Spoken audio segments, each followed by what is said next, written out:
Hello internet. That sounded rather formal. Welcome to the end of the month, and I'm saying the end of the month because it's not really the end of September. I'm filming this a little bit in advance because as you're watching this video I am probably traveling right now and I won't be at home to film this video, so I'm just filming it a little bit in advance just so there's something to go off on my channel. So because of that I don't have a ton of stuff to go through, but just enough. And to be very honest with you, I'm not 100% sure if I'll be filming an Empties next month, just because I don't want to force myself to have to keep filming them every month if I don't have a lot of stuff to show. And additionally, I also want to try and accumulate a couple other videos that aren't favorites and Empties related.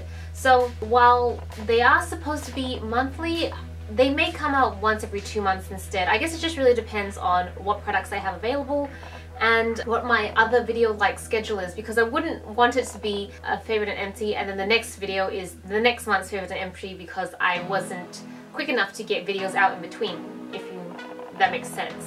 Yeah? Okay, cool. So I have two favorites to show you. They are products I bought overseas that I only just started using and I love them so much, except for one has a little bit of a problem, but I'll go into that. The first one is this Amore Pacific Color Control Cushion Compact. So how it works is that it's got a sponge inside, and then you use the applicator, tap it in the sponge and then tap it on your face. That sounds weird and slightly gross because you're just consistently tapping into the same formula, but I suspect it doesn't last very long because when I bought this it came with a refill, so maybe they don't last that long. I love the finish of this. It's so smooth and dewy. It's just amazing. It's really great and it's so easy to apply. I love that I don't need another applicator to take with me. Like, I can literally just travel with this and use that as my foundation without a foundation brush or anything, so it's amazing.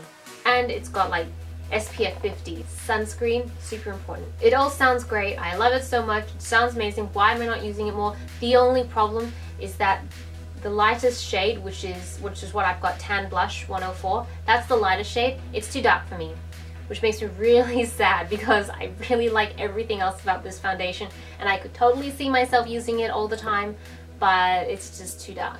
So that's really annoying, but I still wanted to include it in the favorites because if you guys ever get a chance to try it out, I do recommend it. I tend to sit in MAC colors. I'm NC15, NC20, so if you're around that area then maybe this isn't going to work for you, but if you're darker than that then definitely give this a shot. The other favorite I have is Stila. It's just one of these Stila Magnificent Metals in Metallic Pixie Dust. And I bought just one of these, which is amazing because when I saw it on the shelf in Sephora or Ulta, I can't remember where, I wanted to buy all of them. They were just all so pretty and glittery. And now I kind of have regrets that I didn't buy more because I finally got around to using this. I actually used it a couple weeks ago in a video and it's just so good at giving this beautiful pop of shimmer, of wet shimmer on your eye without being sticky or anything. It just sits amazingly well. It does come with an eye primer and a little mixing palette. I don't use those. I keep them aside because they're super cute, but I just don't need them. I literally just use my finger for this and then just dab it on my normal eye primer and it works a treat. So now I kind of really want to get the other colors and I think I probably will because this is so good. It's such a good just wash over the lid, but it gives you that sort of glamorous look as well without even putting in much effort, and I'm a big fan of looking good without much effort. So that's it for my favorites and I'm going to go straight into my empties. First product is this Giorgio Armani Luminous Silk Foundation.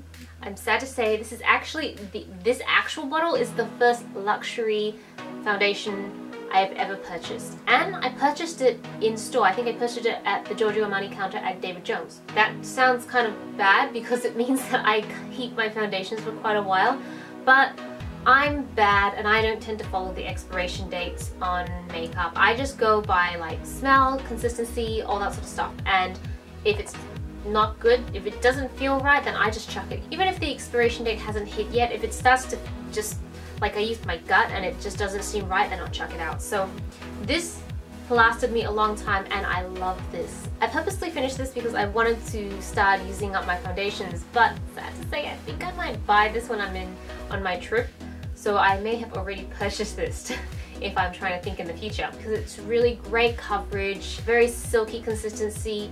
It has, I'd say, like medium coverage but buildable. The next Empties is Stila Stay All Day Waterproof Liquid Liner. It's basically a felt tip liner, a really long one, and I really like this. It's super pigmented. It reminds me, I'm not sure of the brand, like Dollywink is the Asian brand, and they have this really amazing felt tip liner that is super pigmented, very precise. This is kind of like the version of it in that sense, but what I do like about it is the waterproof aspect, because a lot of the other liquid liners I use, whilst pigmented and super precise felt tips, any sort of moisture will cause it to run or smudge, which is really bad, especially, well, during winter. When the window's very cold going to work, my eyes tend to water a little bit and I just rock up to work with panda eyes, and it's not a good look. It really isn't. I already have the full-size version. This is just a little deluxe version that I got in no idea where. The next product is the Bioderma Sensible Fort Standard Moisturizer. I think this is really aimed at people with sensitive skin. I have no idea where I purchased this from, and would I buy it again? Probably not. There's nothing inherently wrong with this moisturizer, but there was nothing inherently awesome about it either, and that's kind of where I'm like, I will only repurchase awesome stuff. The other skincare product, skincare related, is this Estee Lauder Cyber White Brilliant Cells Full Spectrum Brightening Cleanser. I really love this. I bought 2 tubes of this when I was living in Asia for a little while, and I just love this cleanser. It foams up really nicely, which I'm addicted to. I love foaming cleansers, but the problem with most foaming cleansers is that they are drying because they're meant for oily skin. This one, very foamy but not at all drying, so I really like this, and I think they do sell this in Australia now. I think I've seen it on the Australian Estee Lauder website, which makes me really happy. In terms of brightening, I have no idea if it actually does brighten. I know my skin generally is on the brighter side, but I don't know if it's due to this or my inherent dislike of sitting in the sun. I'm gonna go with the latter, but it was a good cleanser. And my last Empties is this Kiehl's Stila Series Heat Protective Silk Straightening Cream. All the products today seem to have super long names. Love this so much. I'm pretty sure I bought this online from the actual Kiehl's Australian website. No, did I? I don't remember where I bought this from, but I bought it and I love it. It just does what it's supposed to do. Like, it leaves my hair after I've straightened it super silky, really soft. I try to use it every time I wash my hair. Like, after I wash my hair, you apply it. Sometimes I'm lazy and I don't, and I can really tell the difference in the times when I don't use it. My hair just feels coarse, not as silky. I use this, bam, huge difference, really, really silky. I tend to apply it from here all the way down, and my hair's like, at the moment, up to just past my waist. Like, I don't go in detail, but it's quite a bit past my waist. So highly recommend that. Yes, I would totally buy it again. And so that is it. Thank you so much for watching my video. I really hope you enjoyed it. If you want to, feel free to follow me on Facebook, Instagram, or Twitter. And until then, I will catch you guys in the next video. Bye!